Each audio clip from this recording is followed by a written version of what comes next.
Eu sabia que algo estava errado no instante em que a chave se recusou a girar. Era uma manhã fria de segunda-feira, fim de janeiro, daquelas que ficam no ar como um sopro que nunca se exala. Eu tinha acabado de voltar do Hospital São José, ainda com a mesma calça jeans que usava havia 2 dias, ainda carregando a mesma mala de viagem que havia preparado quando Emanuel desmaiou. O buquê na minha mão esquerda, rosas e flores dos colegas de trabalho dele, murchou no banco, de trás do meu carro durante a noite. Meus olhos estavam inchados e os lábios rachados de tanto chorar e dormir pouco. Eu tinha visto meu marido morrer na unidade cardíaca 12 horas antes. Eu não estava pronta para encarar o silêncio da nossa casa, mas também não estava pronta para o que vi. Entrei na varanda e enfiei a chave na porta da frente. Ela emperrou. Puxei-a para fora e tentei de novo. Nada. Meu coração disparou. Verifiquei a chave reserva, a escondida atrás da pedra solta da varanda. Ainda sem sorte. Era como se a fechadura tivesse me esquecido. Ou pior, me rejeitado. Foi então que notei as cortinas, as de linho branco, que eu mesma havia feito a bainha, tinham sumido, substituídas por grossas cortinas de veludo com uma estampa floral berrante que eu nunca tinha visto antes. Meu estômago embrulhou. Olhei mais de perto pela estreita fresta, entre o tecido e a parede, apertando os olhos contra a claridade da manhã. Lá dentro, a sala de estar estava atulhada de caixas.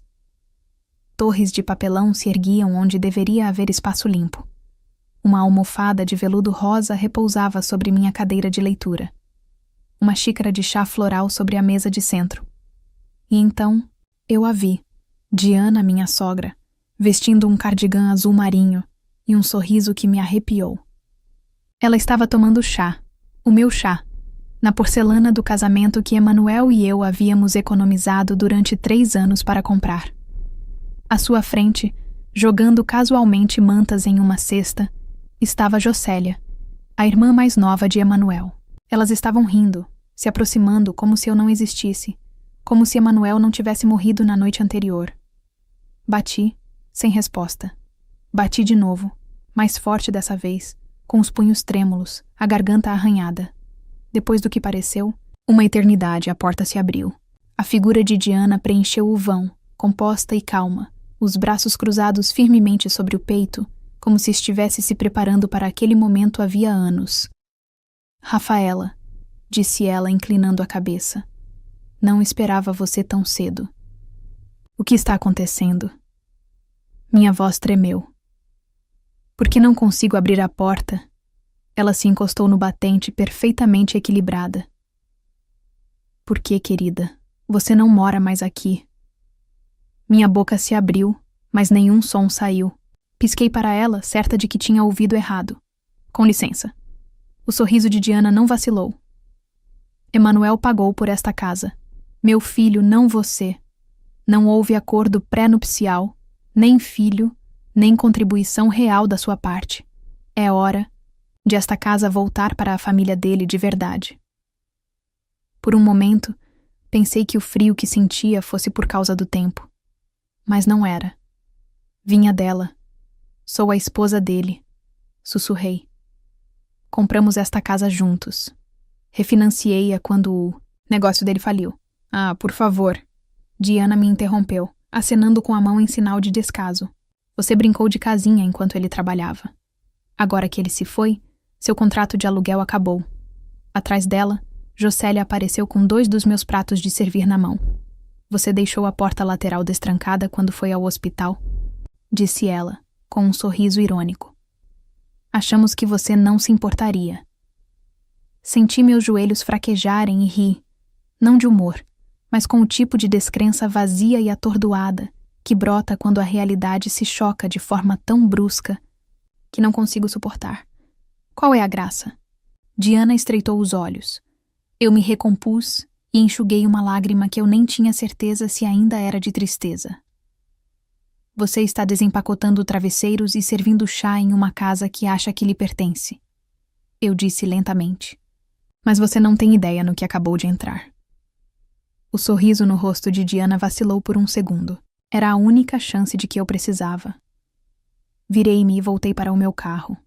Minhas chaves eram inúteis agora, mas eu tinha algo melhor.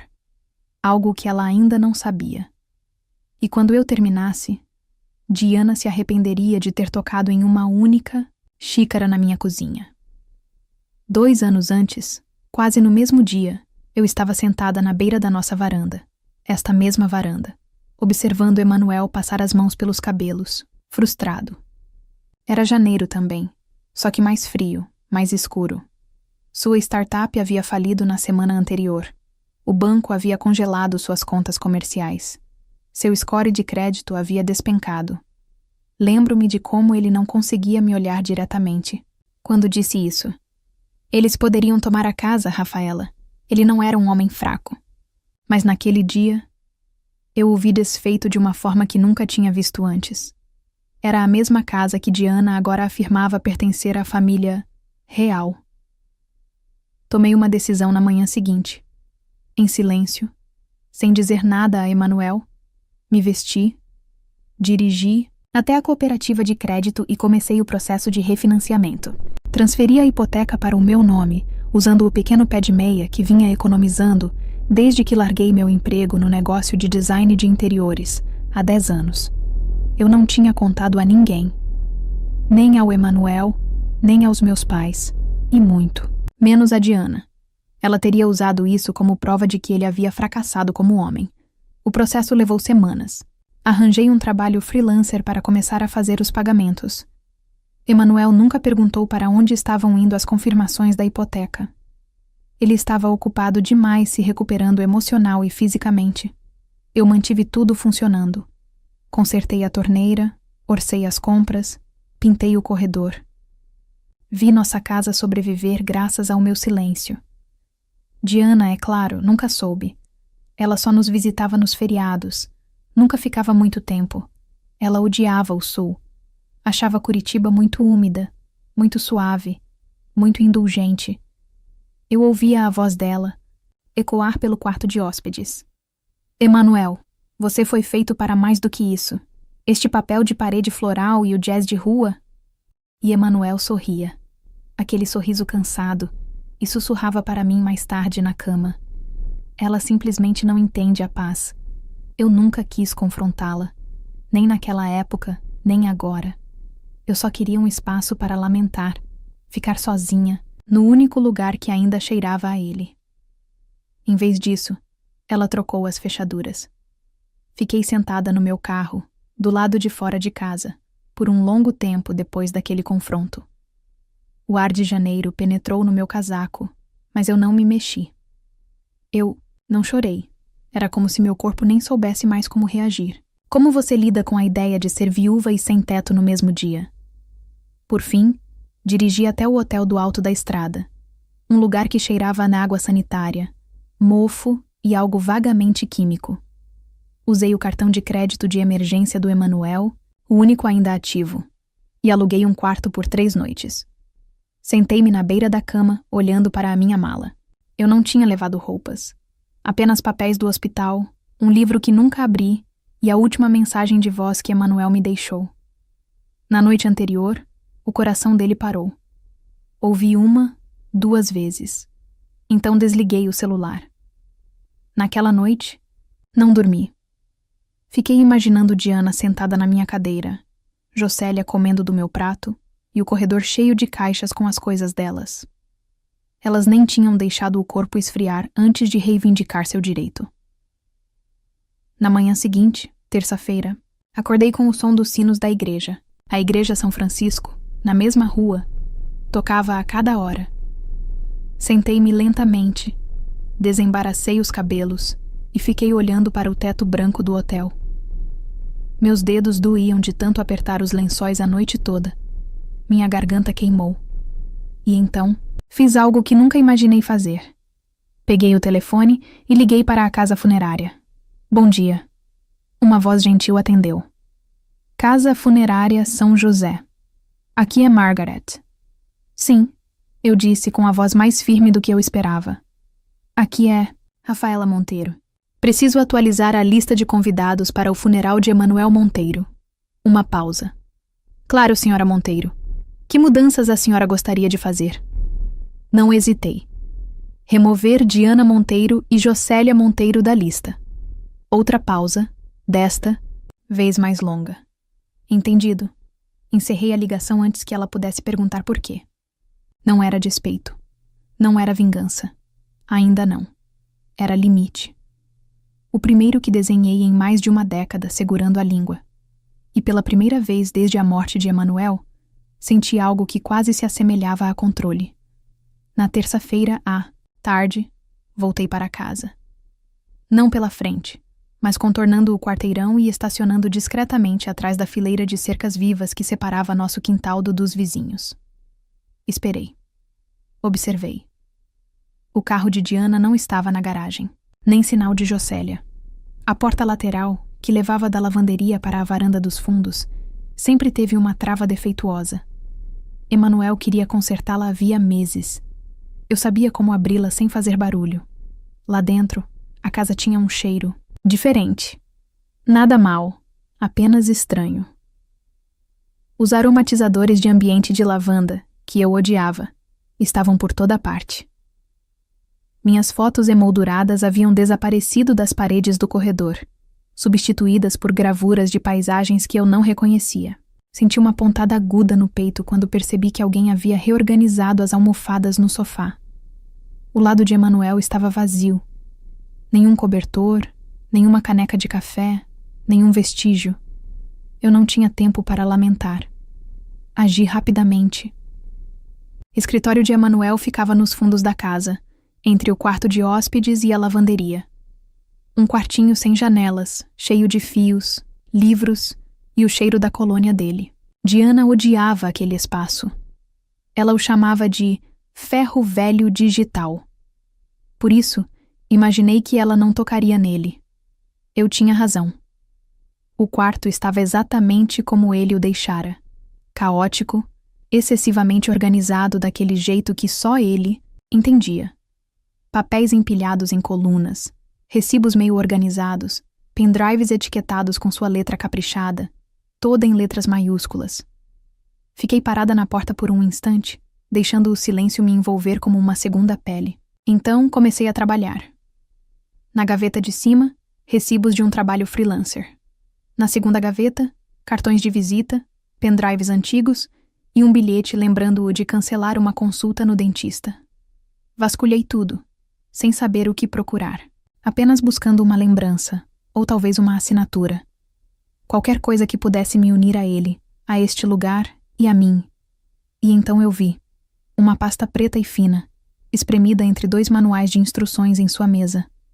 Na parte superior, com sua letra inconfundível. Acordo pós-nupcial. Não descarte. Fiquei paralisada. Nunca assinamos um acordo pré-nupcial, nem uma vez. Casamos na casa dos 30 e poucos anos, falidos, mas apaixonados, confiando um no outro implicitamente.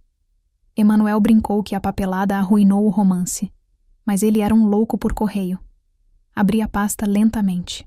Dentro havia 3 páginas impressas em papel timbrado, datado de 2 semanas após o nosso 2º aniversário. Procurei meu nome, o nome dele, assinaturas, termos, e lá estava, sob uma cláusula destacada.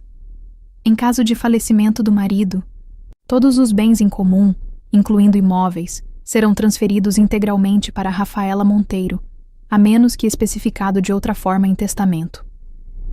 Não havia testamento, mas este era vinculativo. No fundo da pasta, encontrei uma folha de caderno dobrada. A caligrafia era inconfundível. O olhar descontraído de Emanuel, tinta mais escura que o normal. 3 linhas curtas. Se você está lendo isso, significa que algo terrível aconteceu. Se a mamãe tentar alguma coisa, mostre isso ao seu advogado. Você sabe como ela é. Guarde isso em segurança, Raquel. Minha respiração ficou presa. Era a primeira vez que eu via a letra dele desde o hospital.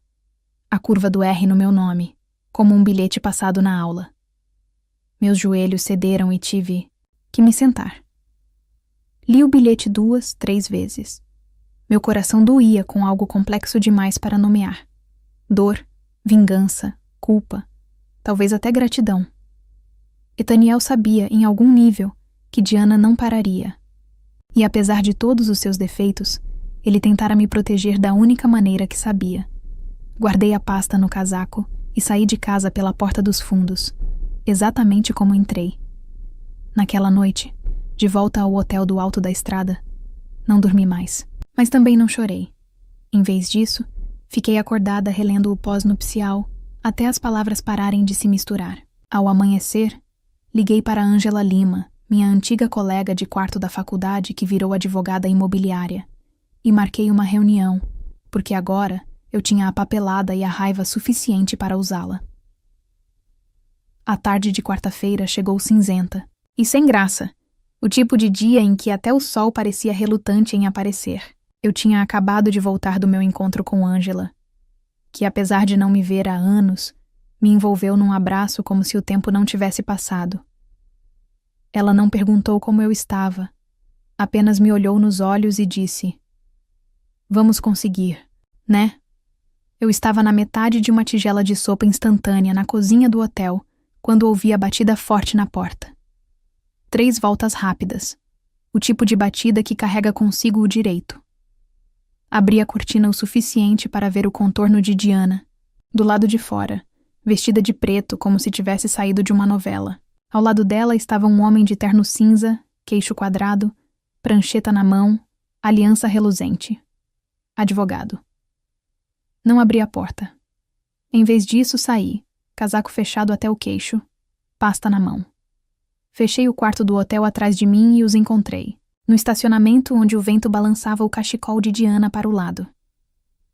"Rafaela", disse ela com um sorriso fraco. "Este é o Dr. Lúcio Almeida, meu advogado de família. Estamos aqui para discutir os próximos passos em relação à casa." "Próximos passos", repeti, minha voz calma. Diana assentiu, como se aquilo fosse uma negociação imobiliária entre partes civis, e não uma invasão de domicílio encenada. Durante a semana do funeral. Como Emanuel não deixou testamento, seus bens, incluindo a casa, estão sujeitos à divisão entre os parentes mais próximos. Como mãe e irmã dele, temos direitos legais. "Sou a esposa dele", disse eu. "A única esposa legal." O Dr. Lúcio Almeida pigarreou, já desconfortável. "O que a senhora Monteiro quis dizer é que, sem uma diretiva testemunhal clara, a lei sucessória permite certas coisas. Estou tão feliz que vocês dois estejam aqui." Interrompi, calma, mais firme. "Me poupa uma ida ao seu escritório." Levantei a pasta preta. O sorriso de Diana vacilou. "Este é um acordo pós-nupcial autenticado", eu disse. "Assinado há 3 anos, com papel timbrado e 2 testemunhas. Transfere todos os bens compartilhados para mim, o cônjuge, em caso de morte de Emanuel." Deixei o silêncio se instalar. O Dr. Lúcio Almeida estendeu a mão. "Posso ver esse documento?" "Não", respondi rapidamente, puxando a pasta de volta. "Você receberá uma cópia pelos canais oficiais. Já contratei um advogado." A expressão de Diana se alterou levemente. "Você está blefando?" sibilou ela. "Estou?" perguntei, recuando em direção à porta do meu hotel. "Porque se eu estiver blefando, você deveria se sentir confiante o suficiente para voltar para o seu carro e comemorar.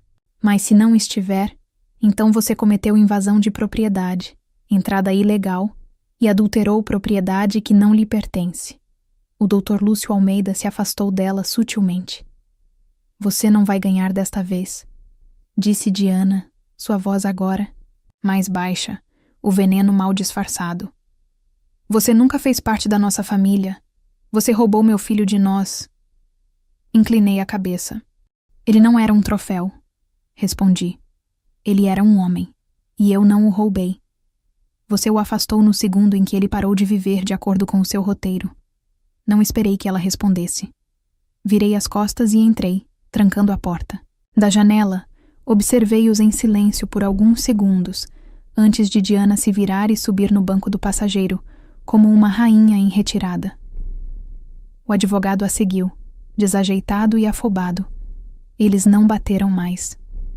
Naquela noite, sentei-me na beira da cama do hotel e abri a carta de Emanuel novamente. Passei os dedos pela tinta, me perguntando se ele alguma vez imaginou o quão rápido ela viria atrás de mim, o quão descarada ela seria. Talvez tivesse. Talvez tenha sido por isso que ele escreveu. Eu não dormia muito. A adrenalina tornava o descanso impossível. Minhas mãos não paravam de tremer. Minha respiração vinha em rajadas curtas. Mas algo dentro de mim havia mudado. Eu não estava mais apenas reagindo. Eu estava me preparando. E o próximo passo seria meu. Na sexta-feira, de manhã, o quarto do hotel parecia ter absorvido minha dor. O ar estava carregado de borra de café úmida e envelopes fechados. Eu estava sentada à pequena mesa dobrável, tentando me concentrar em organizar os preparativos do funeral novamente. Música, elogio fúnebre, mapa de lugares, quando notei o envelope. Sem selo, sem endereço do remetente, apenas deslizado por baixo da porta em algum momento da noite. Fiquei olhando para ele por um longo tempo antes de pegá-lo. Dentro havia um documento cuidadosamente digitado do Fórum de Sucessões do município de Cadã. O cabeçalho estava nítido, a tinta fresca. Meu nome estava impresso em negrito perto do topo. Rafaela Monteiro, respondente. Meu pulso disparou. A quem possa interessar. Este fórum recebeu uma petição formal, apresentada pela senhora Diana Monteiro, mãe do falecido Emanuel Monteiro, contestando a validade da transferência de propriedade e do acordo pós-nupcial datados de 5 de junho, 3 anos antes. A requerente alega que houve influência indevida. Sofrimento mental e coerção podem ter impactado as decisões do Sr. Monteiro nos meses que antecederam sua morte. Parei de ler. Ela me acusava de manipulá-lo, de controlá-lo enquanto ele era fraco, de explorar o homem que eu amava para roubar sua casa. Deixei a carta cair sobre a mesa como se ela queimasse minha pele. A raiva que me inundou foi lenta e quente, como um melaço sobre o fogo. Não explosiva, nem alta. Apenas firme, apenas definitiva. Peguei meu telefone e liguei para Ângela. Imaginei que você ligaria, ela disse, antes que eu pudesse dizer qualquer coisa. Ela está dizendo que eu o coagi. Eu disse categoricamente. Que eu o forcei a assinar o acordo pós-nupcial. Ah, voz de Ângela estava calma. Calma demais. Isso não é novidade. É o que as pessoas fazem quando não tem base legal. Jogam lama e esperam que algo grude. Ela quer levar tudo, sussurrei. Não só a casa. Ela quer reescrever quem ele era, quem nós éramos. Ela quer controle, corrigiu Ângela. Não se trata de dinheiro, Rafaela. Nunca foi. Olhei para o canto do teto, sentindo o ar frio do hotel envolver meus tornozelos. Quero lutar com ela, eu disse. Não apenas impedi-la. Quero acabar com ela. Ângela fez uma pausa. Então, seu tom mudou. Aço, sob veludo. Ótimo. Mas fazemos isso com inteligência. Você não fala com ela. Você não responde. Você me deixa construir isso como um muro, um tijolo de cada vez. Desligamos. Olhei para a carta do fórum por um longo tempo. Depois, a dobrei, coloquei de volta no envelope e a guardei na minha mala. Naquela tarde, recebi uma mensagem de texto de um número que eu não via havia mais de 1 ano. Joaquim Andrade, ex-sócio do Emanuel. Oi, Rafaela. Não quero me envolver, mas a Diana entrou em contato. Ela perguntou sobre o estado mental do Emanuel nos últimos meses. Queria saber se eu tinha e-mails, informações médicas, qualquer coisa sobre confusão ou esquecimento. Eu não disse nada, mas ela mencionou aquela reunião com investidores. Lembra? Ele voltou bem cansado. Só queria te avisar. Fiquei olhando para a mensagem até a tela escurecer. Claro, eu me lembrava daquele dia. 3 meses antes da morte do Emanuel, ele tinha voltado de uma reunião com um cliente, pálido e abalado. Disse que tinha esquecido onde estacionou.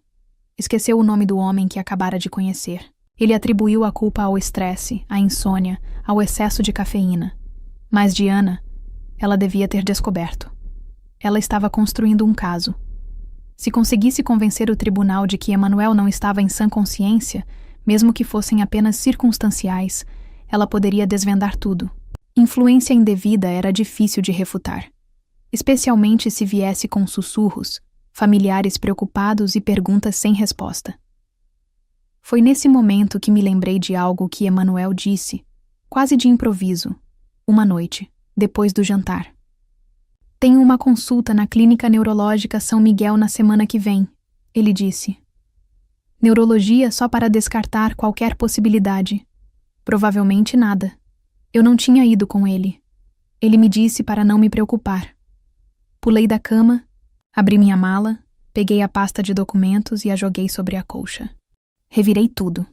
Contas de serviços públicos, recibos da hipoteca, cartões de aniversário antigos e até um lembrete do dentista.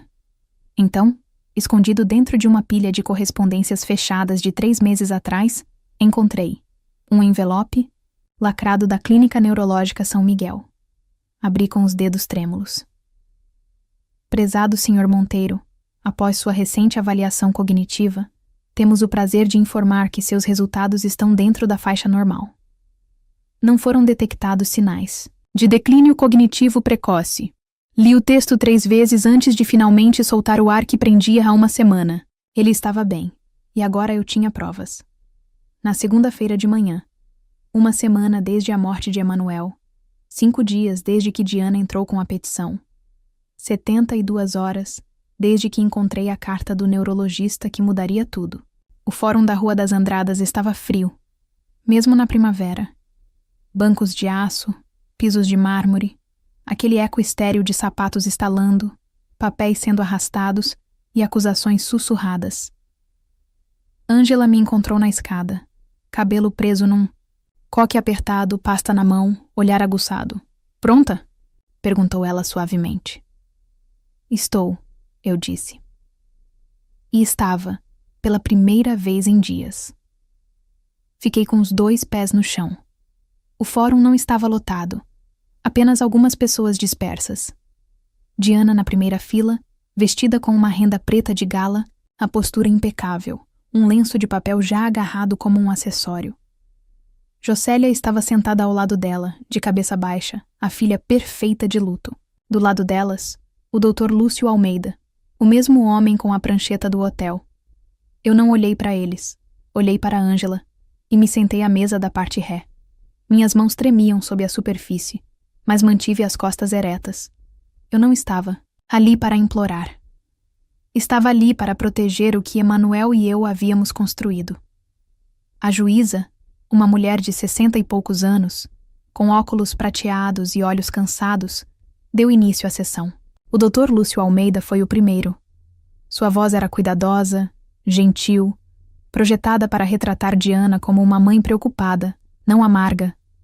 Ele falou da morte repentina de Emanuel, de perguntas sem resposta, de documentos assinados em momentos de vulnerabilidade emocional. Evitou a palavra coerção, mas deixou-a pairar no ar como fumaça. Diana chorou uma vez, bem na hora certa. Ângela se levantou lentamente quando chegou nossa vez. Ela não se apresentou. Ela não levantou a voz. Apenas apresentou os fatos como cartas de baralho em um jogo de pôquer. O acordo pós-nupcial autenticado em cartório, a escritura da casa em meu nome, as parcelas da hipoteca pagas exclusivamente por minha conta e, finalmente, a carta da clínica. Neurológica São Miguel, assinada, datada e lacrada.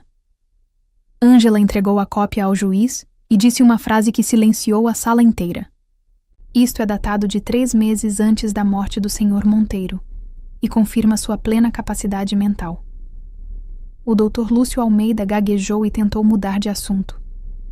Mesmo assim, meritíssima, precisamos considerar a dinâmica emocional. O senhor tem documentação? Perguntou a juíza categoricamente. Registros médicos? Depoimento de um médico licenciado? Alguma evidência de capacidade diminuída? Ele hesitou. Não, meritíssima. Então não vejo fundamento, disse a juíza, já escrevendo.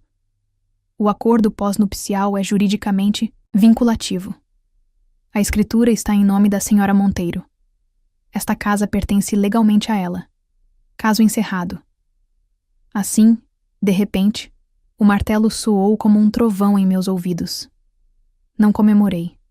Não sorri. Apenas exalei.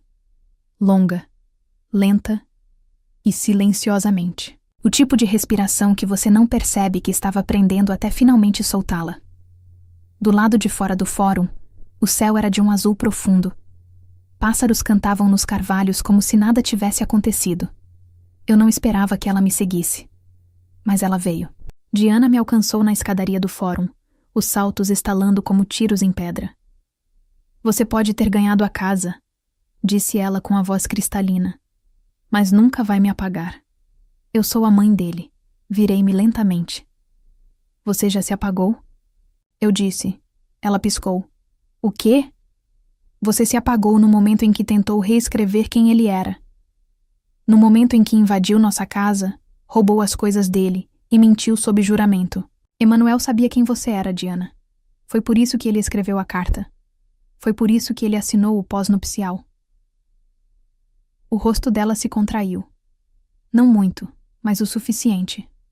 Inclinei-me. E se você chegar perto de mim de novo, não precisarei de um tribunal para me proteger. Já pedi a ordem de restrição. Ela deu um passo para trás. Você não pode me impedir de ir ao funeral dele, sibilou. Já fiz isso. Respondi, sem levantar a voz. Liguei para a casa funerária São José na manhã seguinte a sua troca de fechaduras. Seu nome está fora da lista. Se aparecer, eles vão te escoltar para fora. A boca dela se contorceu.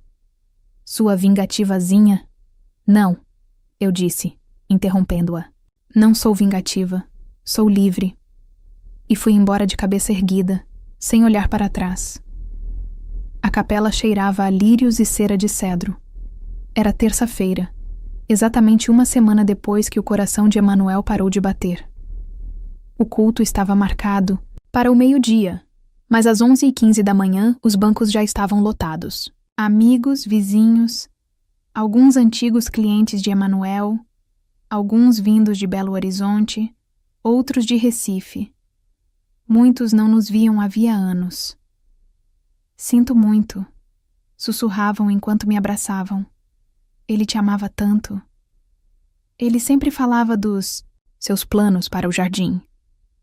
Disse que você era a única calma que ele conhecia. Assenti, sorri suavemente, engoli palavras que não podia dizer. Ângela chegou pouco antes das 11h30 e sentou-se calmamente perto da frente.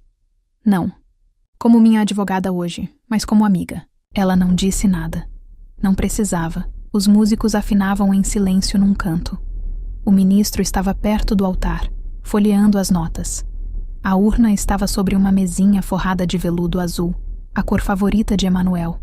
Eu mesma a havia escolhido. Então eu as vi. 2 silhuetas se esgueirando para o banco de trás. Quase imperceptíveis se você não estivesse olhando. Mas eu estava.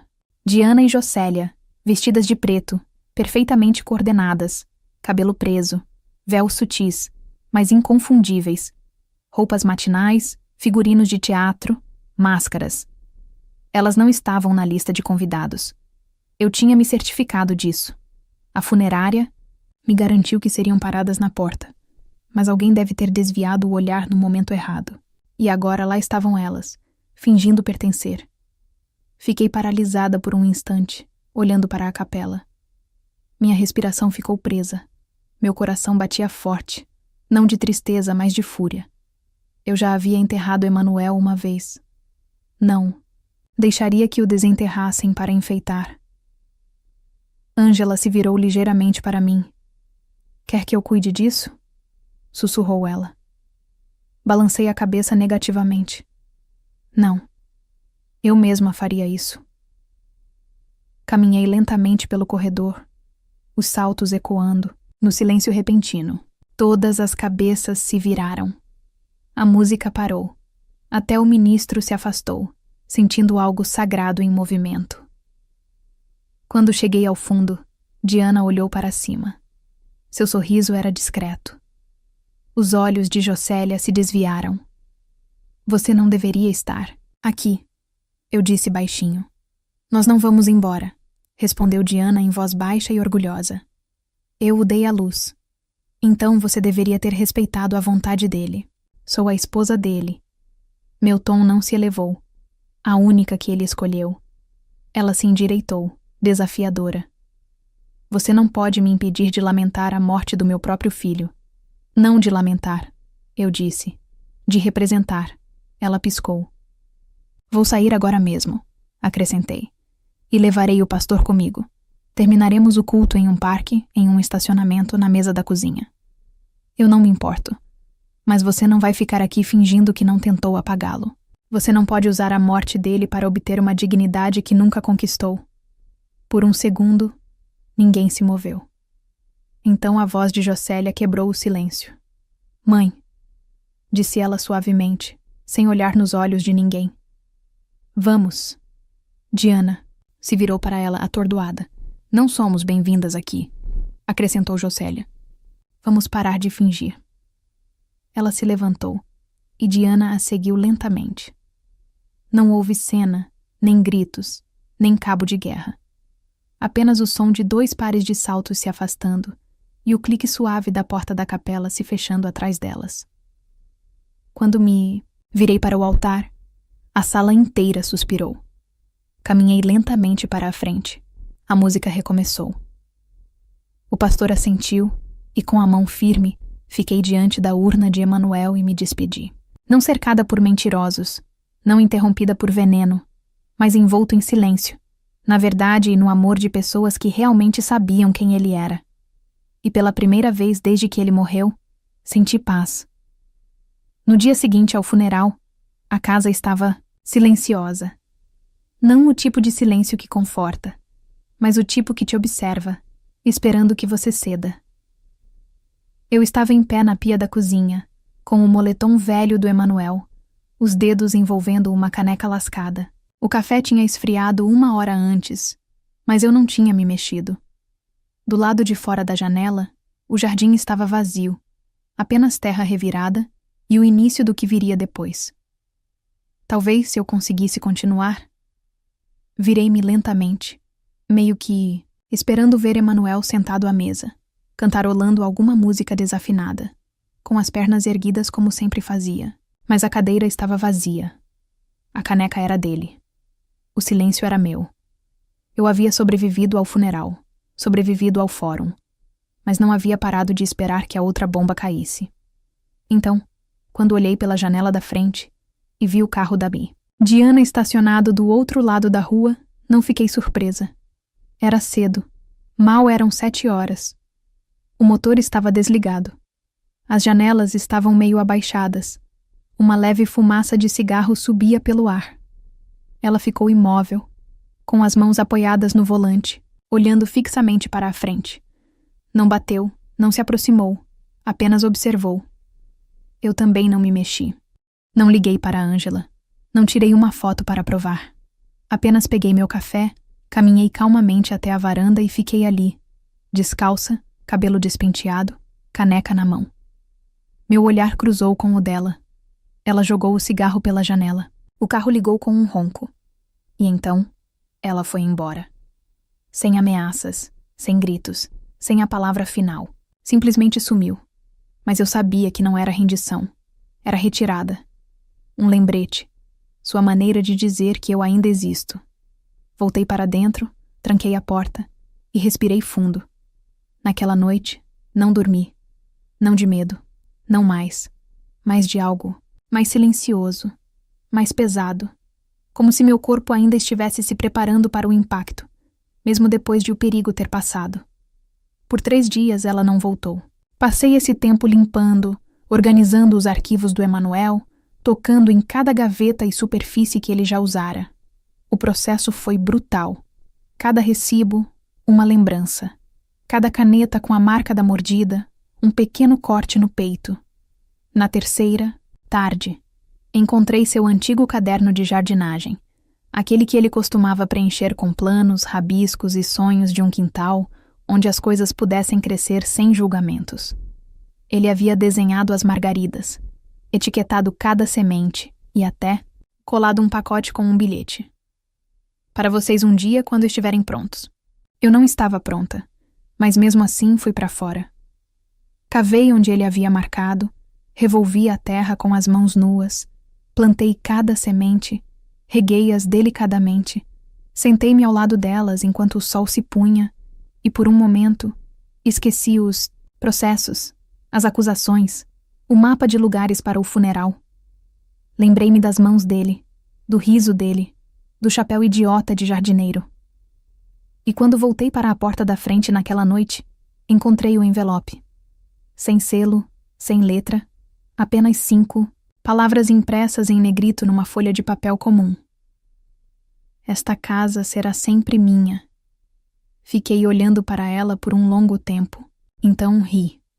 Não com amargura, não de raiva, apenas levemente, com algo que soava como alívio.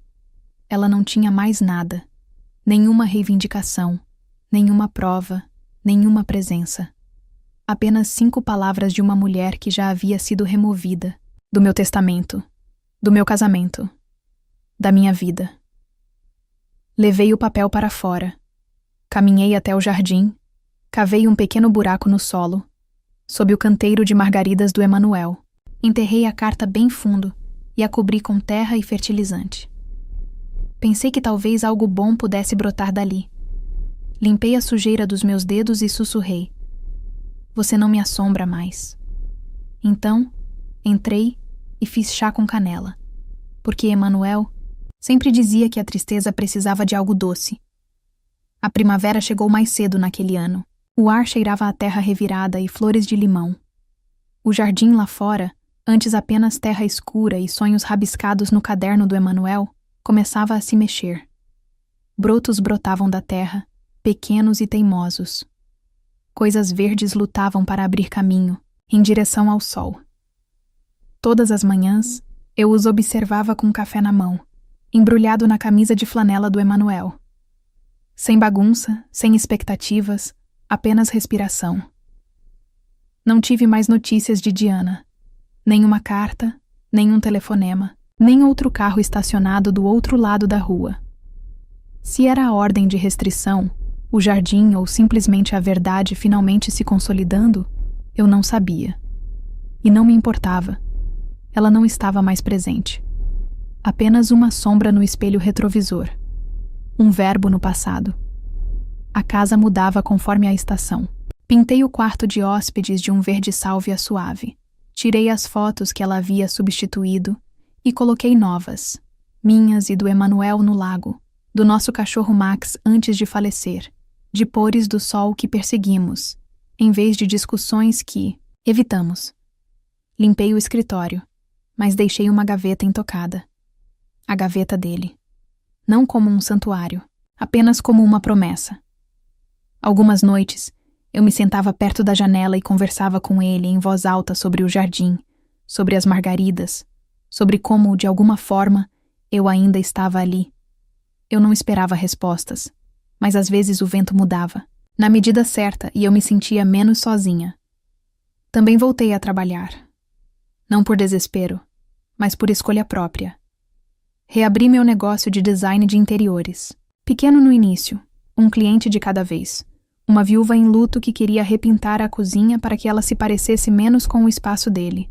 Um casal de aposentados construindo um solário para cultivar orquídeas.